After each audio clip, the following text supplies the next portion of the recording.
भाग्य विधाता पंजाब सिंध गुजरात मराठा द्राविड़ उत्कल गंगा विंध्य हिमाचल यमुना गंगा उच्चल जलधि तरंगा तव शुभ नामे जागे तव शुभ आशीष मांगे गाहे तव जय गाथा जन गण मंगलदायक जय हे भारत भाग्य विधाता जय हे जय हे जय हे जय जय जय जय हे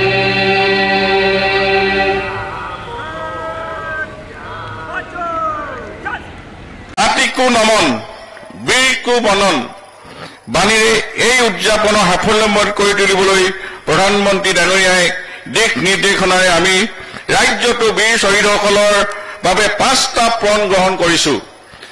ধৰিত্ৰী সুস্বাস্থ্যৰ বাবে পশুধা বন্দনা আদি বিভিন্ন কাৰ্যসূচীৰে গ্ৰহণ কৰা হৈছে।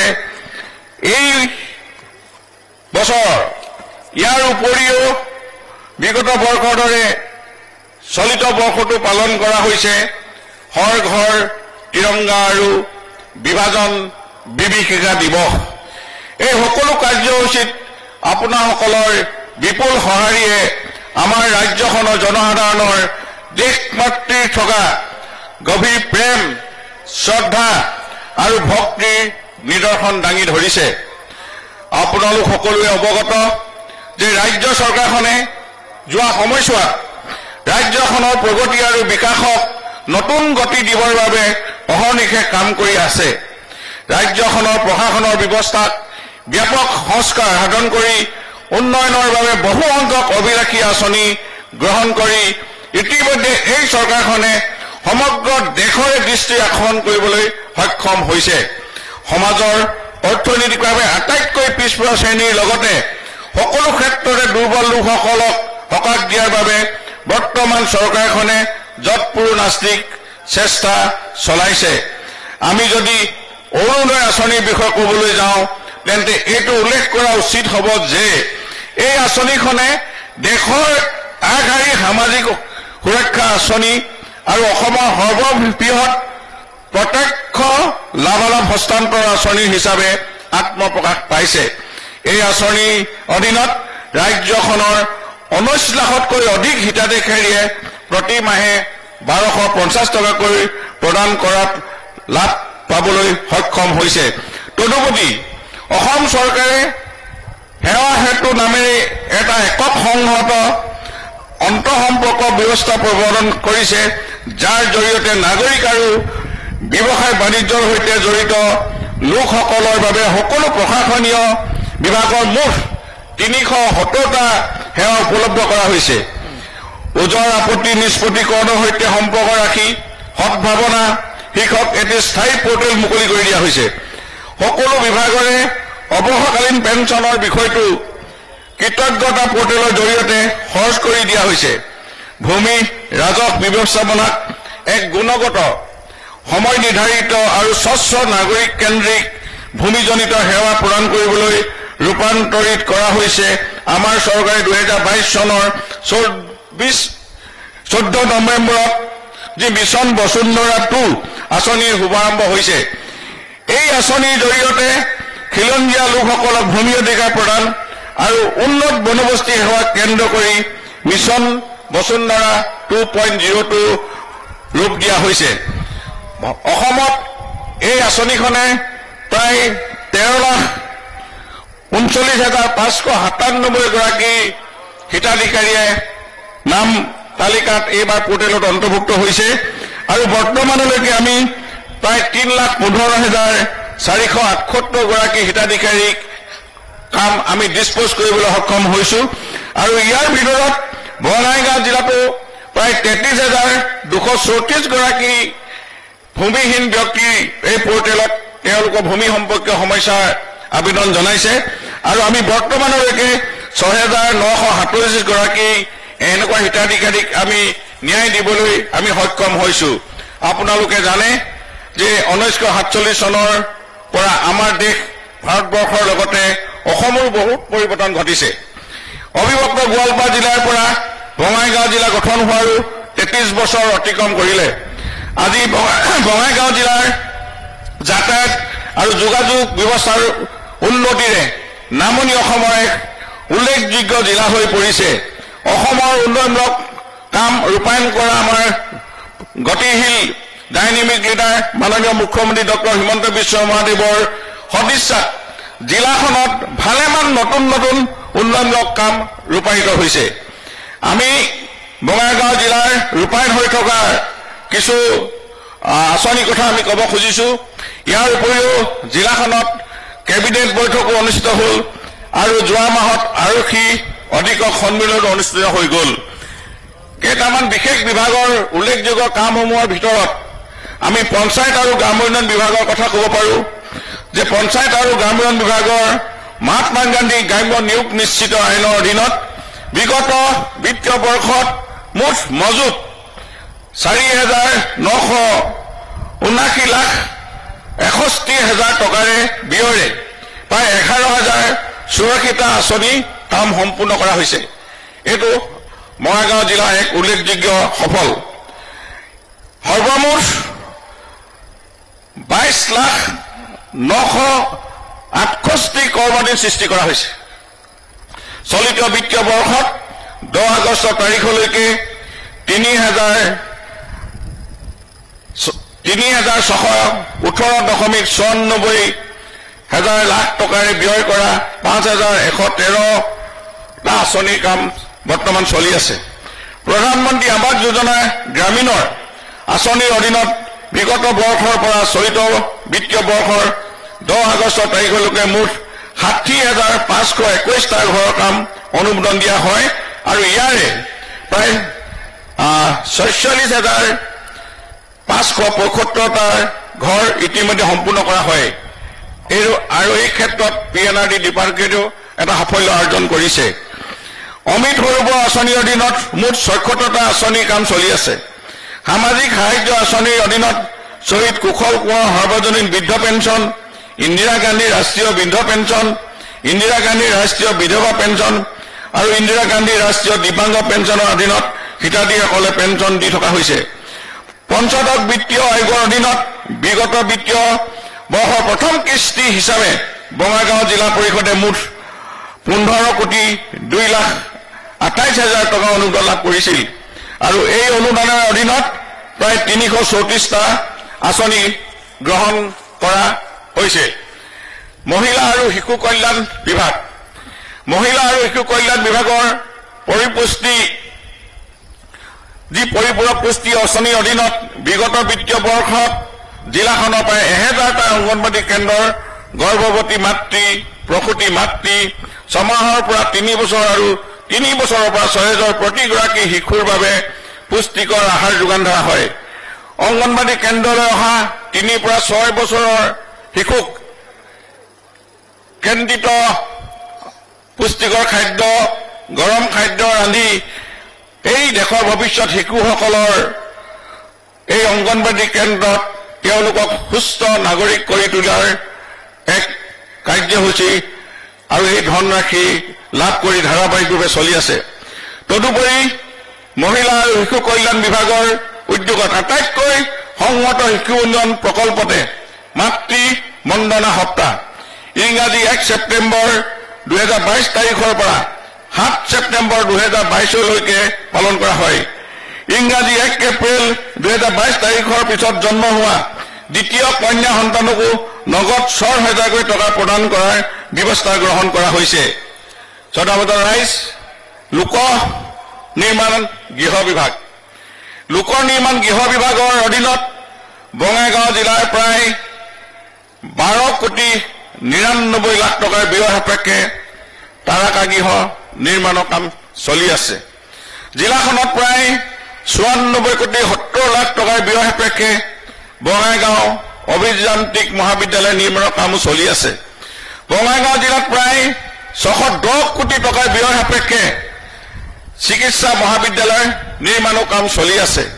বঙাইগাঁৱত লোক নিৰ্মাণ বিভাগৰ অধীনত চলি থকা আন কামসমূহৰ ভিতৰত আছে BEd কলেজ নিৰ্মাণ, কোচ ৰাজবংশী কলা সাংস্কৃতিক সংগ্ৰহালয়, বঙাইগাঁও চিকিৎসালয়ত মাতৃ আৰু শিশু কল্যাণ কেন্দ্ৰ, ষ্টেডিয়াম, একত্ৰিত উপায়ুক্ত কাৰ্যালয় আদি নিৰ্মাণৰ কাম চলি আছে। আনহাতে বঙাইগাঁও পলিটেকনিক আৰু ITI কলেজত ৱৰ্কশ্বপ আৰু পৰীক্ষাগাৰ নিৰ্মাণৰ কাম চলি আছে। এই বঙাইগাঁও জিলাৰ ৰঘুনাথ সত্ৰত নাটঘৰ, নামঘৰ আৰু জিৰণি ঘৰ নিৰ্মাণৰ আবণ্টনৰ কামো চলি আছে।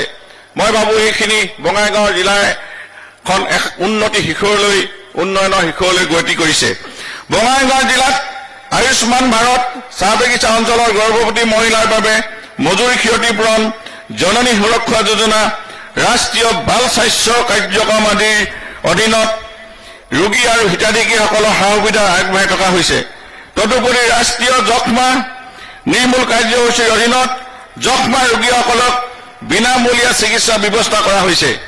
জিলাখনত ৰাষ্ট্ৰীয় ভাইৰাছজনিত ৰোগ নিয়ন্ত্ৰণ কাৰ্যসূচীৰ অধীনত ভাইৰাছজনিত ৰোগ যেনে মেলেৰিয়া, ডেংগু, জাপানী এনকেফেলাইটিছ প্ৰতিৰোধৰ আৰু নিয়ন্ত্ৰণৰ বাবে ফগিঙৰ সৈতে 41টা ITBN শিবিৰৰ আয়োজন কৰা হৈছে।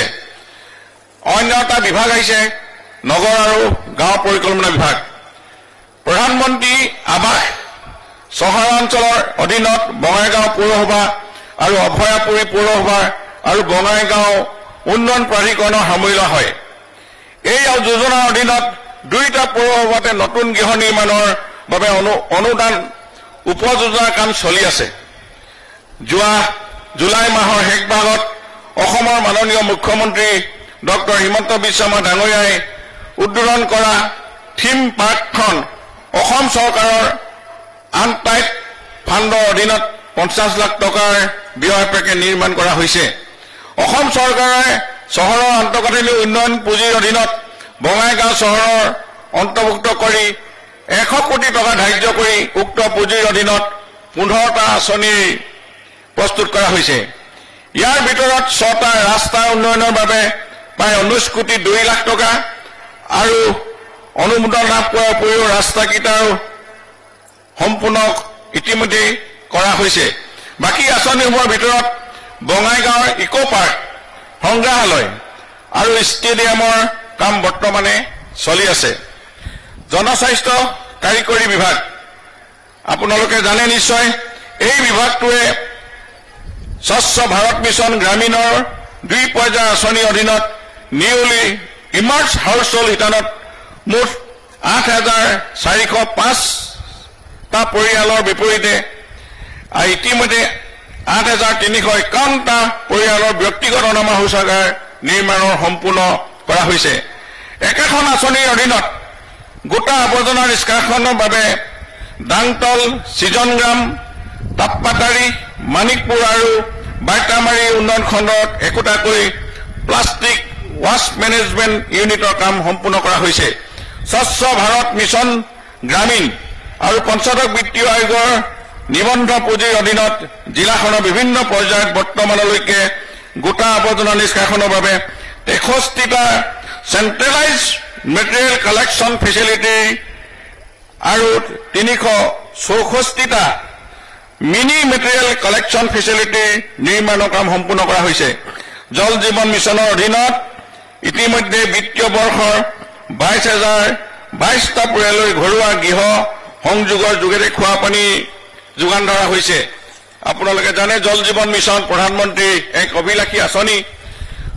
ভাৰতবৰ্ষৰ প্ৰতি ঘৰ মানুহৰ বিশুদ্ধ খোৱা পানী যোগানৰ এইখন আঁচনিত ইয়াত বঙাইগাঁও জিলাতো এই আঁচনিৰ অধীনত 470টা নতুন পানী যোগানৰ আঁচনি নিৰ্মাণৰ কাম চলি আছে।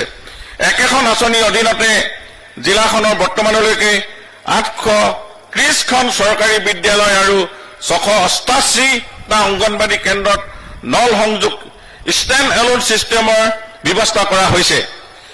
এই পানীয়ে প্ৰাণ, এই জল জীৱন মিছনৰ জৰিয়তে গাঁও অঞ্চলৰ প্ৰতি ঘৰৰ মানুহৰ এই আঁচনিৰ কাম বঙাইগাঁও জিলাত দ্ৰুতগতিত চলি আছে।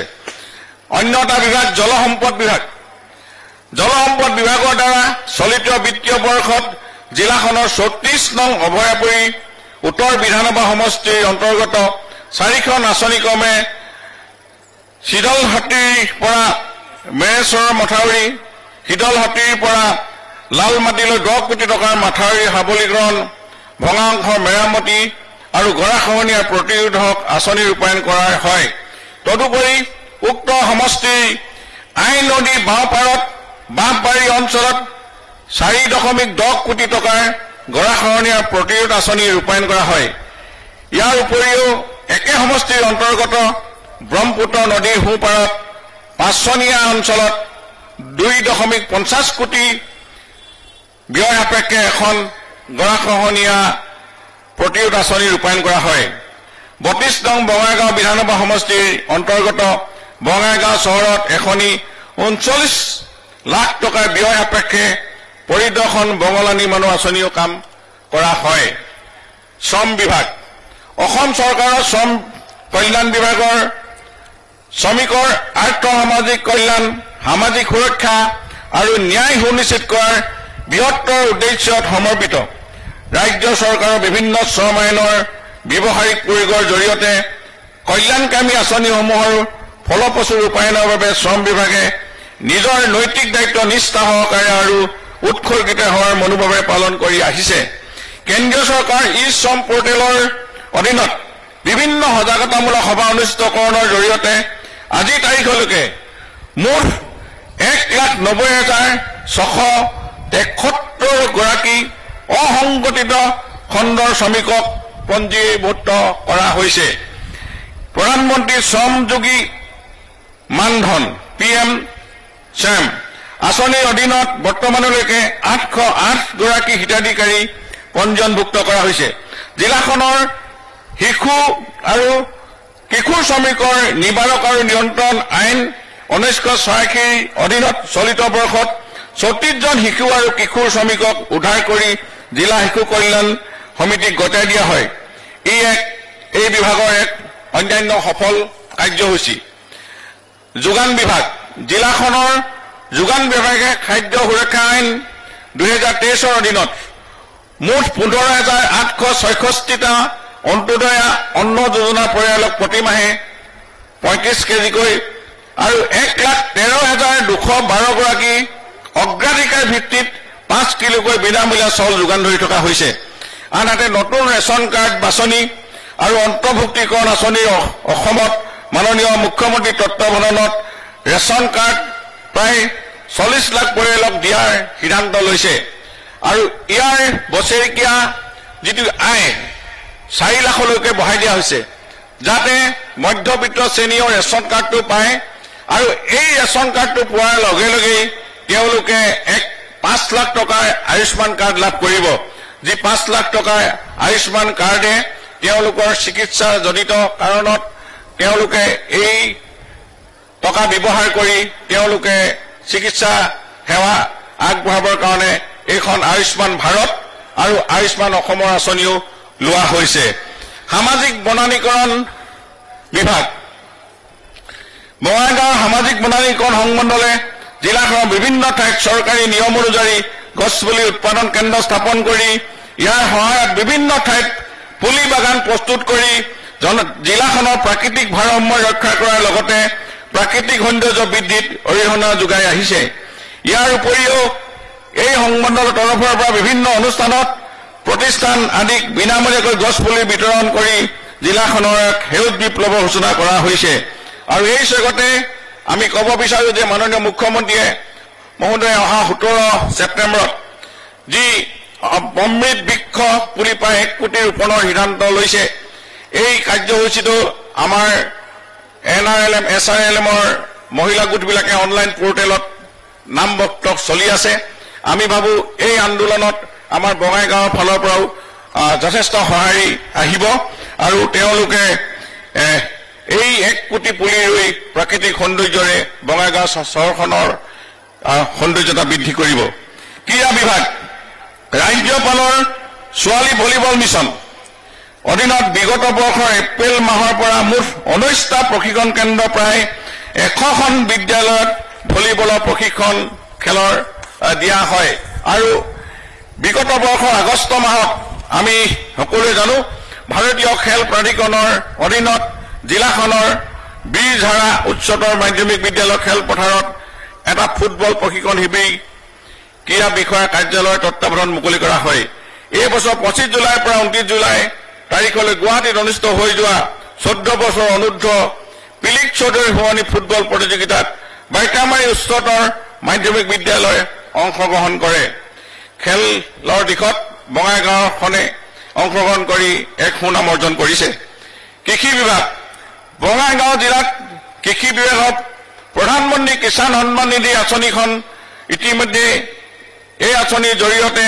প্ৰায় 63,896 গৰাকী আৰু ধনৰাশি পৰিমাণ 111,87,12,000 টকা প্ৰধানমন্ত্ৰী ফচল বীমা যোজনাৰ অধীনত খাৰিফ শস্যৰ বীমাকৰণৰ বাবে চলিত বিত্তীয় বৰ্ষত নথিভুক্ত হোৱা কৃষকৰ সংখ্যা 21,097 গৰাকী আৰু 8,702 গৰাকী হেক্টৰ কৃষিভূমিত সামৰি লোৱা হৈছে প্ৰধানমন্ত্ৰী কৃষি সঞ্চয় যোজনাৰ পাৰ ড্ৰপ মোৰ ক্ৰপ এইটো স্প্ৰেকলাৰ সেট প্ৰাপ্ত কৃষকৰ সংখ্যা 104 জন বঙাইগাঁও জিলাত আৰু ড্ৰিপ ইৰিগেশ্যন সেট পাম কৃষকৰ সংখ্যা 21 জন আনহাতে হৰ খেতকো পানী আঁচনিৰ অধীনত বৰষুণৰ পানী সংগ্ৰহ পুখুৰী 20টা নিৰ্মাণেৰে 20 জন কৃষকক উপকৃত কৰা হৈছে মুখ্যমন্ত্ৰী সমগ্ৰ গ্ৰাম্য উন্নয়ন যোজনাৰ অধীনত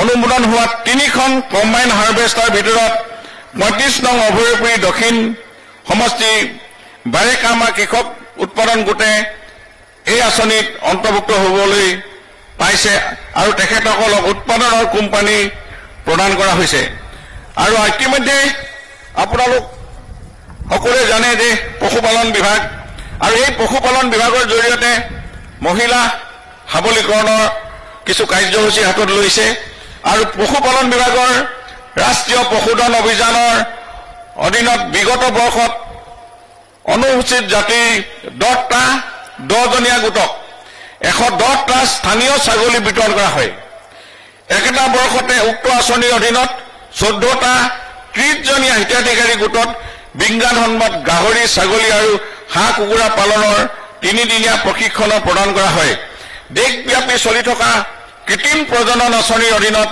বঙাইগাঁও জিলাত যোৱা বছৰত 34,411টা আৰু চলিত বিত্তীয় বৰ্ষৰ জুলাই মাহলৈকে 14,090টা গৰু ম'হৰ কৃত্ৰিম প্ৰজনন সামৰি লোৱা হয় মীন বিভাগৰ প্ৰধানমন্ত্ৰী মৎস্য সম্পদা যোজনা আঁচনিৰ অধীনত 660 জন ব্যক্তিগত হিতাধিকাৰী আৰু এটা সমূহীয়া গোট নিৰ্বাচন কৰি আঁচনিসমূহ চলাই থকা হৈছে মীন বিভাগৰ অধীনত বৰ্তমানে জিলাখনৰ নতুন প্ৰতিপালন পুখুৰী খনন আঁচনি নতুন পুখুৰীত মীন পালনৰ বাবে মাছ পোনা আৰু খাদ্য যোগান আঁচনি পুখুৰীত সমন্বিত মীন পালনৰ বাবে মাছৰ পোনা খাদ্য সামগ্ৰী যোগান আঁচনি বিলত মাছ পোনা মেলা আঁচনি আবেষ্টনী পদ্ধতিত মীন পালন আঁচনি সৰু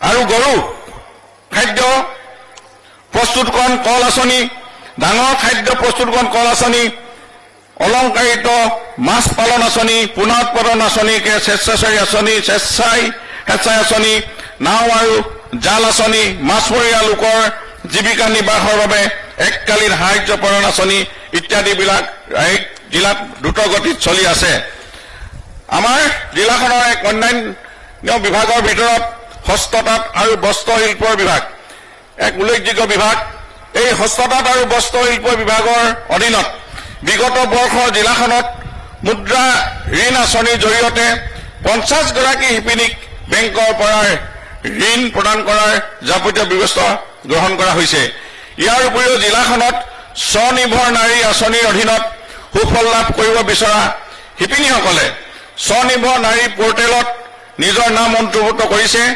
বিভাগৰ দ্বাৰা অনুমোদিত নিৰ্দিষ্ট মানদণ্ড সূচক বস্ত্ৰ উৎপাদন কৰা সকলোৱে এই শিপিনীৰ পৰ্টেলৰ জৰিয়তে নাম পঞ্জীয়ন কৰি বিভাগৰ দ্বাৰা নিৰ্ধাৰিত বিক্ৰী কেন্দ্ৰৰ জৰিয়তে বিক্ৰী প্ৰক্ৰিয়া আৰম্ভ কৰা হৈছে।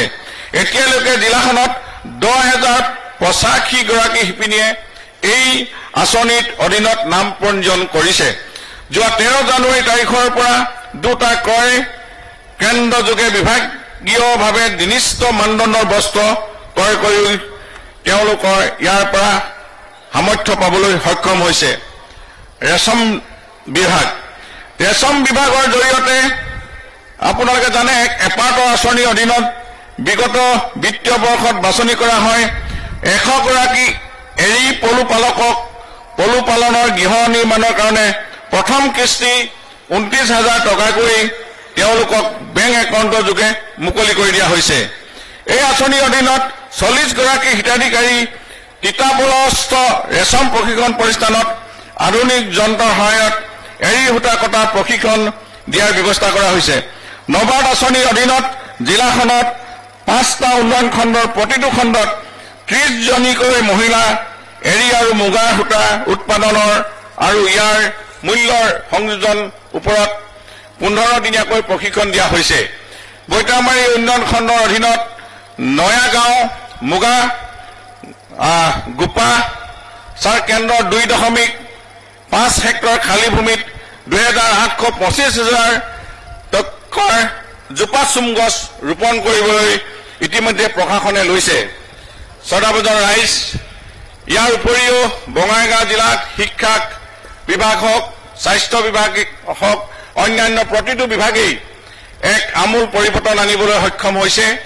জিলাখনৰ উন্নয়নৰ গতি পূৰ্বতকৈ তীব্ৰতৰ হৈছে আৰু আজি আমি এই স্বাধীনতা দিৱসৰ 77 সংখ্যক বৰ্ষত আমি সমবেত ৰাইজে আমি দেশ প্ৰেম দেশৰ যি স্বাধীনতা অমৃত মহোৎসৱ চলি আছে ইয়াত আমি সকলোৱে সংকল্প লোৱা উচিত যে আমি বিশ্বগুৰু আসনলৈ ভাৰতবৰ্ষ যাবলৈ গতি কৰিছে প্ৰধানমন্ত্ৰী নৰেন্দ্ৰ মোদী ডাঙৰীয়াৰ নেতৃত্বত আৰু আমি সকলোৱে ইয়াত দেশৰ এজন নাগৰিক হিচাপে গণতান্ত্ৰিক দেশৰ এজন নাগৰিক হিচাপে আমাৰ দায়িত্ব কৰ্তব্য আমি নিশ্চয় পালন কৰিম।